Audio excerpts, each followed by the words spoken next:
Magandang araw mga kaibigan. Pag-usapan naman natin ngayon ang mga kaganapan sa The Hague, Netherlands, na kung saan ang ating Tatay Digong nandun pa rin nakakulong. Okay, rally sa The Hague, Netherlands mismo. Isang Dutch citizen ang leader sa rally, sumisigaw, "Bring home, bring back home, PRRD." Grabe, nakakapanindig balahibong. Halos maiyak-iyak akong nanonood nung makita ko ito sa Facebook reel. Okay, so i-share ko sa inyo ha.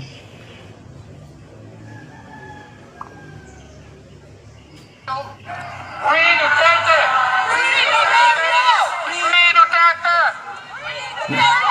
Free Duterte! Free Duterte! Yan o, yung naka-orange.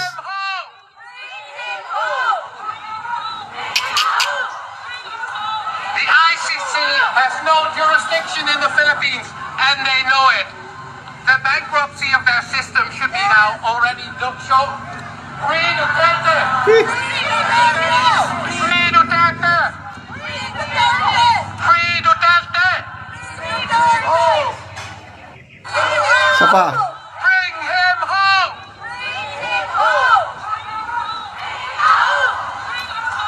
The ICC has no jurisdiction in the Philippines, and they know it. The bankruptcy of their system should be now already shown. Free Duterte! Free Duterte! Free Duterte! Free Duterte! Free Duterte! Grabe. Yan na, magbasa lang tayo sa comments ha.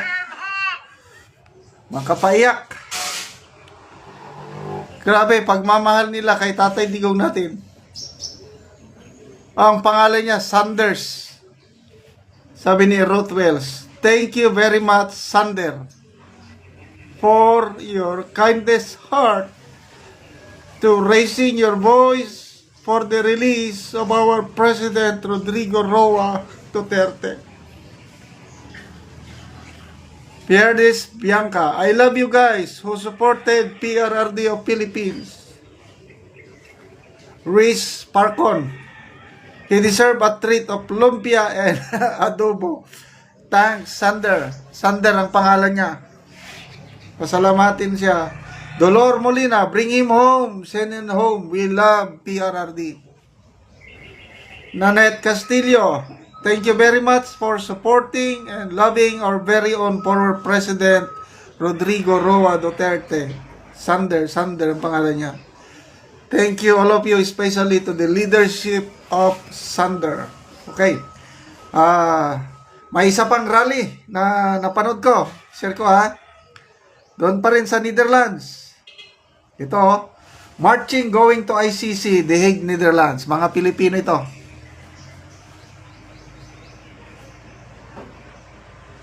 Yan.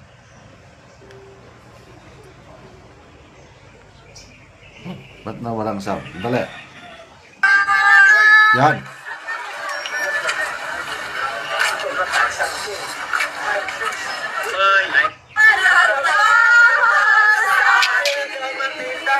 Yes, guys.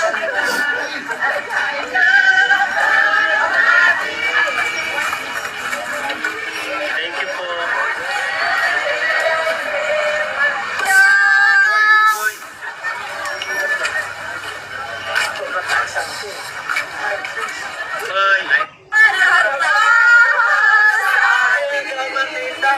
Yes, guys.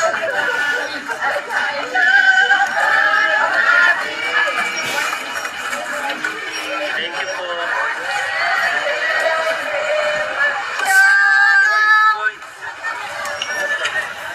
So, ito, ang dami nila, no? I think these are new rallies, ano? Dumating sila in group, then nagmarcha na I don't know, how will I explain it?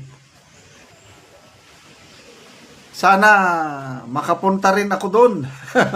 Magmarcha, magrally, para lang ipakita ang suporta kay Tatay Digong. Magbasa lang ako sa mga comments. Pinoy in Holland, maraming salamat sa inyo. Yaratri Morcillo, salute sa mga solid Duterte fans and supporters. Solieta Rayos, solid Duterte kami, go, go, go, God is with you. Jen Dahonog, bring him home. Rafael Limhuko, thank you, our dear kababayan and The Hague. Alot Paday, saludo ako sa inyong sakripisyo dyan, mga OFWs. Oh, itong nagmarcha, these are all OFWs, galing kung saan-saan. Siguro ang iba dyan, galing Pilipinas. Kasi yung kamag-anak namin, last month, talagang sinadya nila, galing dito sa Mindanao, nagbakasyon, nag-tour. Kaya lang, ang number one sa itinerary nila is The Hague para maipakita ang suporta nila kay Tatay Digong. Oh, yung isinigaw ni Sander. Sabi niya, ICC has no jurisdiction over the Philippines anymore. They know that. Bakit itong ICC? Nag-withdraw na nga tayo But anyway, ang kasalanan itong administrasyon ngayon dahil sinurrender nila ang ating Pangulo Kinidnap, inaresto, dinala doon. Kaya ang ICC tinanggap naman. So, nagsalita na po tayo itong nakarang eleksyon. May 12. Naramdaman nila yung hagupit ng mga mamamayang Pilipino na nagmamahal kay Tatay Digong, especially Mindanao and some parts of Visayas. Talagang solid. Grabe, walang nakapasok ni isamang kandidato na alyansa dito sa Mindanao and some parts of Visayas, including Cebu province. At tingnan natin kung anong mangyari hanggang 2028. Salamat sa mga senators na bumabaliktad na. Pumupunta na sa kampo ni BP Sara. Ang pasabog ni Marlica, ang kanyang puting ahas, Senator Lacson, Senator Pia, alyansang mito, nakipag-meet and greet kay BP Sara, nagpaliwanag sila na ayaw nila ng impeachment. Wow! That's good news dahil lalong lumiliwanag ang sikat ng araw sa impeachment ni BP Sara. Kaya gusto niya, tuloy ang trial, I want bloodbath. Oh, bakit ganon siya katapang? Kasi alam niya, dumadami yung mga senator na pabor sa kanya. So malulusutan niya ito.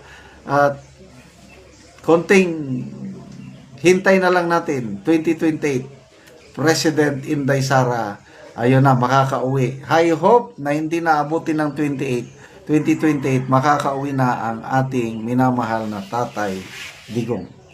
Kaya salamat mga kaibigan.